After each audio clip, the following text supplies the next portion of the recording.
Nakapaghilamos na to't nagbihis na rin dahil barak na niyang bumaba para tulungan ng tita nitong nagtitinda sa ibaba. Alam mo, Winnie, simula nung nakilala kita, hindi kita gaano nakikitang nag-aayos. Pulbo lang bang alam mong gamitin? Natawa ko. Nung nasa kolehiyo ko, natuto naman ako dahil kay Trixie. Ngunit dahil hindi ko rin sinanay ang sarili ko, hindi ko na yun ginawa pa. Ayos na ako dito. Pagpapawisan lang din naman ako eh. Hindi. Sa opisina ka na nagtatrabaho, tiyak na yung mga kapwa mo empleyado dinaig pang sasali sa contest dahil sa make-up. Dapat lang na magpaganda ka rin. Ilang taon ka na ba? 26?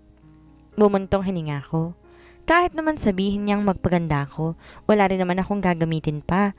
At saka hindi na ako sanay. Natural na lang siyang nakagawian ko. Parang pinapakita mo lang sa ex mo na walang-wala ka na. Alam mo, ang ganda mo. Konting push lang, baka tanggal angas nun. Hindi ko naman kailangan magpaganda para sa kanya. E di, para sa sarili mo na lang. Hindi naman ibig sabihin na nag-aayos ka may pinagpapagandahan ka na. Parang naman yun sa'yo eh. Hindi ba't sekretary ka ng anak ng CEO?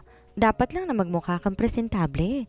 Tumaas-taas ang dalawang kiling nito na para bang kinukumbinsi niya na akong pumayag.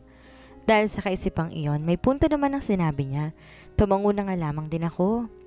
Isang nakakaasiwang palakpak ang ginawa niya bago tumayo at magtungo sa drawer niya. Alam ko kasi na marami tong paggagandang baon. Hindi siya katulad ko. Magayak itong si Grace kahit araw-araw maganda siya. Hindi sinusulsulan kita ha.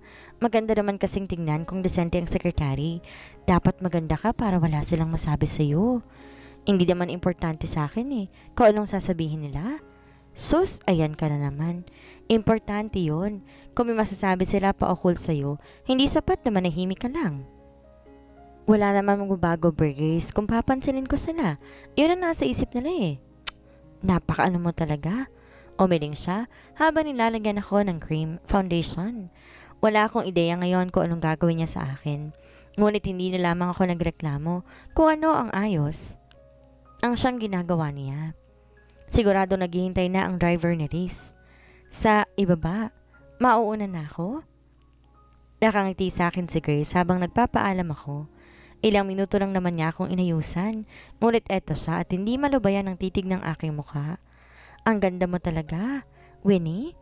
Anong sinabi ng Rika na yon sa ganda ng isang Winnie? Umisbed ako ngunit bahagyang nakangisi. Maganda naman na si Rika. Ngunit tulad ng mga mayayaman, sosyal siya akong titingnan at kumilos. Salamat, baka gabihin na ako. Sige, balitaan mo ako kung nagkita kayo ng ex mo, Malabo kami magkita, Grace. Huwag mo na siyang iniisip pa. Sus, maliit ang mundo. Ipupusta ko ang mamahalin kong eyebrows oras na mag-cruise ang landas ninyo ngayong araw. Naiiling na natatawa ko.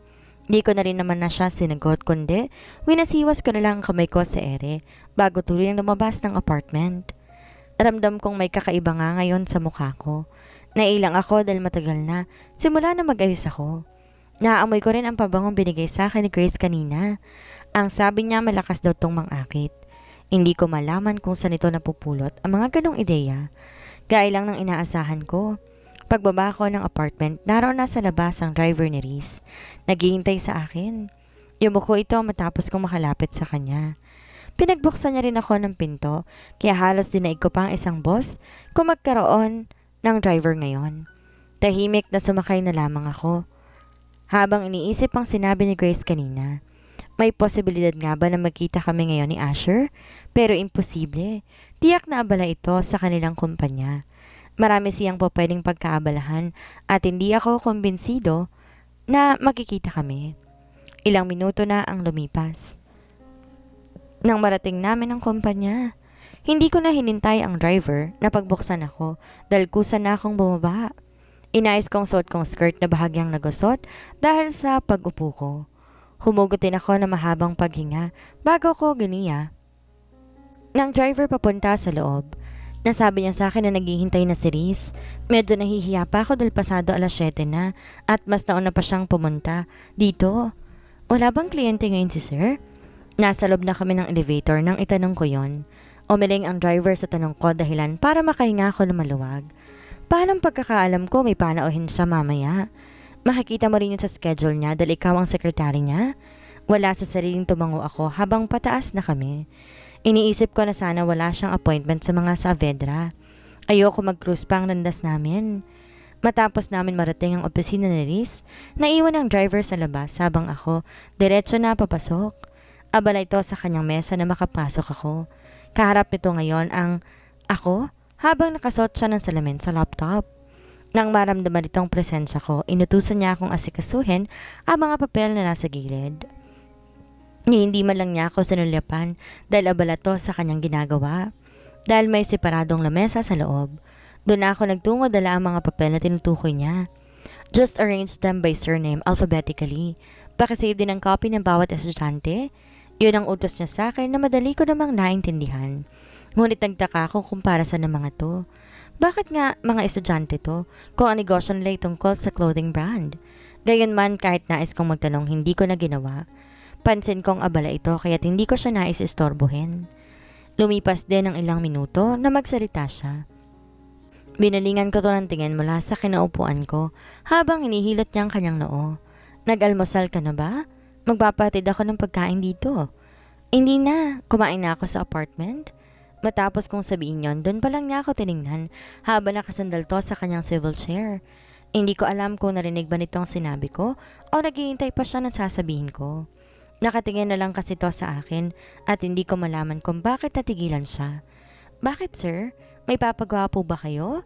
Natapos ko na mga to. Nag-iwas siya ng tingin bago muling umiling ng 2 beses. Wala na. Ayos na yan. Just check all my email today on that laptop. Matapos sabihin niyo ni Liz, hindi niya na muling tumingin sa akin. Hindi ko alam kung na-offend ba ito dahil tinanggihan ko ang alok niyang pagkain. Ngunit totoo naman ang sinabi ko. Busog pa ako at hindi nagugutom. Matapos kong masuri ang schedule niya at ang email na nagmula sa ilang business partner nila. Sinabi ko yun sa kanya isa-isa.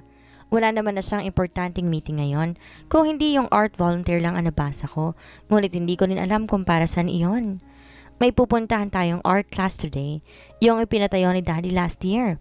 Nag-operate kasi to last month at yung mga estudyante nag-enroll. Wala sa sariling tumango ako dahil sa sinabi niyang iyon. Naalala kong biglang sinabi niya noon na ang daddy nito'y hinahangaan si Mrs. Jolina bilang magaling na artist. Kung ganon, mahilig din palang daddy niya sa mga art. By the way, you look pretty today. Anong meron? Hindi agad ako nakasagot sa tanong niyang iyon. Pakiramdam ko, binalot ako ng kahihiyan dahil sa ginawa ng Grace na yon sa akin. Hindi ko to ideya. Hindi ako, you don't need to explain, Winnie. It's fine. You're beautiful. Di na ako nakasagot matapos niyang tumayo. Kinuha nito ang cellphone niya at agad nang may tinawagan doon. Habang ako'y pilit kinakapa ang sarili upang maging maling normal ulit. Let's go. The students are there? Wala kasi si Daddy ngayon. Ako muna mag-aasikaso. Tumango lang ako dahil wala din akong magagawa kung saan siya pupunta. Ang trabaho ko lang dito asikasuhin lahat ng gagawin nito at sundin lahat ng utos niya. Hindi yun big deal sa akin. Malaki ang utang na loob ko kay Riz at kahit ano man ang pigawa niya na kaya naman ng sarili ko. Gagawin ko yun ng walang reklamo. Hindi ko alam na may art classes na inaasikaso ang daddy mo. Bumuntong hininga siya sa tanong ko na nasa kotse na kaming dalawa. Tinatahak namin ang kahabaan ng highway kung saan hindi naman nagaanong traffic. Inspired kasi to sa mga art ni Mrs. Jolina. Marami tong mga painting sa mansyon na si Mrs. Jolina mismo ang lumikha. Dahil sa galing at talento niya, naisuportahan ni Daddy ang mga nais matuto pa na magpinta. Hindi ko naman yon tinutulan. Isang biyaya ang magkaroon ng talento sa pagpipinta. Yeah, but I did not have any blessings on talent. Ang pagtulong lang sa kumpanya ang ambag ko. Malaking bagay na rin yun. Wala din namang ibang magmamana ng lahat niyan kundi ikaw. Kaya dapat lang na mahalin mo. Tumingin siya sa akin dahil sa sinabi kong iyon. Hindi ko alam kung bakit bigla ko naalala si Asher sa usapang to. Tulad ni Riz, nag-iisang anak din siya. Walang ibang aasahan na magulang niya kung hindi siya lang. Kaya siguro gano'n na lamang kahigpit ang mga magulang nito dahil nga sa kanya lahat babagsak ang pinaghirapan nila. I know. But I'm happy because Daddy did not control me to choose what I want. Ako lang halos na nagpupush na tulungan sila. It's okay for him kung sino magustuhan ko. Hindi siya tumitingin sa estado ng buhay. kung paano kayo naghiwalay ni Rika, kung anong kumpanya ninyo ay kayang palaguin ang kanilang negosyo. Hindi ako na-meet ng mga parents niya before and I never told her that I am rich. Ayoko kasing nagugustuhan nila ako ng ibang tao dahil mayaman ako. Halos dito lang din sa Pilipinas nang nalaman ang totoong buhay ko. Hindi ako nagbigay imik sa sinabi niyang iyon. Maayos kong nakakausap ngayon si Riz kumpara sa mga nagdaang araw. Hindi na siya masyado nagsusungit ngayon na mas lalo pang naging pabor sa akin. Kalahating oras nang makarating namin ang gusaling to, may ikatlong palapag. Medyo may kalakihan din yun at halos glaso lang makikita mo sa kabuuan ng lugar. Pumasa kami doon kung saan agarang binati ni Riz ng ilang gwardya. Sa first floor pa lang may mga silid na. May ilang paintings na makikita roon na pamilyar sa mga mata ko dahil mahilig din ako sa arts. Halos lahat yata ng artist ay kilala ko. How's the schedule for next week? Yon at tanong ni Riz sa isang babae na mukhang isang admin dito sa art classes. Bumuntong hininga siya bago sumagot. It is fine, sir. But we don't have volunteer for Saturday and Sunday. What? Why do we need to have class on weekends? Sa mga nais kumuha ng tutor, sir, para hindi daw nasasayang pag-aaral nila. Our teacher is only 5 but they did not agree to teach on weekends. Wala na ba tayong makukuhang iba? Just search and give them a nice offer. Inaalam kong tungkol dito kay Daddy. Okay, sir. Thank you. Tumango si Riz bago tuloy ang lumisa ng kausap niya. Samantalang ako'y nanatili lang nakatayo sa gilid kung saan nakikinig lang ako at nagmamasid. Wala ka bang kilalang magaling sa arts? Nilingon ko si Riz dahil sa tanong niyang iyon. Nais ko sana i-volunteer ang sarili ko, ngunit nahihiya ako dahil wala akong ganong lakas ng loob sa ngayon. Meron akong kilala. She is a teacher. Who? Baka pwede natin siyang kausapin ngayon. Si Grace. Magaling siya sa arts. Sigurado kung ayos lang sa kanyang mag-volunteer. Hindi agad to sumagot sa sinabi ko. Alam ko mataas ang pride nito dahil sa nangyari kahapon, ngunit kung papairalin niya yon ay walang mangyayari sa kanya. Ako na ang kakausap sa kanya para sa'yo. Siguradong papayag naman yon kung Sabado at Linggo lang. At saka, isang buwan lang yon. Pagkatapos noon, balik probinsya na kami. Bumuntong hininga siya dahil halatang sang-ayon nito sa sinasabi ko. Wala rin naman siyang binigay na sagot sa akin, ngunit alam ko namang payag na siya. Nilibot pa niya ako sa ikalawang floor matapos namin mag-usap. Maraming estudyanteng naroon nag-ensayo ng mga basic steps na siyang natutunan ko noon. Natutuwa ako ngayon dahil kahit papaano, nakikita ko ang mga estudyante na masayang matuto sa arts. Bihira lang sa mga batang maiganyo sa ganitong hilig, lalo na kung nauso na ang ilang gadgets ngayon at apps. By the way, we have a small celebration today sa Manson. Nais lang magpasalamat ni Daddy dahil anibersaryo ngayon ng company. Wala sa sariling napatango ako dahil hindi ko naman alam na anibersaryo pala ng kumpanya. Kaya pala panaybati lahat ng empleyado sa kanya kanina dahil may okasyong gaganapin. I wanted to be there tonight. Isama mong kaibigan mo para hindi ka masyadong mainip. Just remind her that she needs to behave. Tumango akong mali. Sa isip ko na lang pinagtatawanan si Grace dahil tiyak iinit na naman ang ulo nun kung narinig lang niya ang sinabing ito ni Riz. 11:00 nang umalis kami sa art building na yon.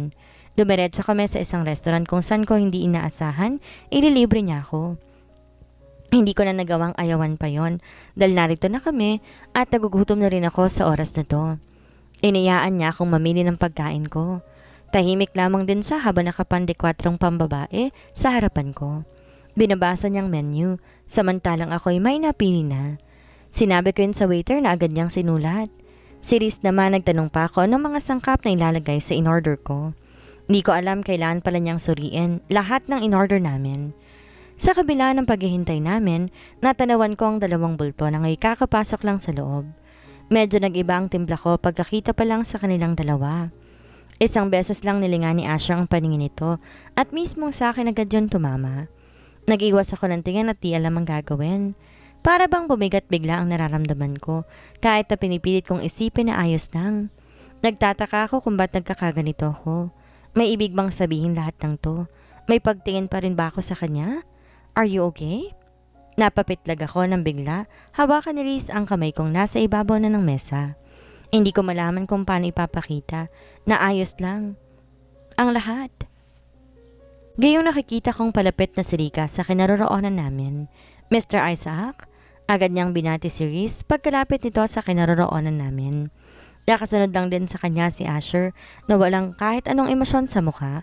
Ngunit ang paningin niya, nakaupo ngayon sa mesa namin kung saan hawak pa rin ni Reese ang kamay ko.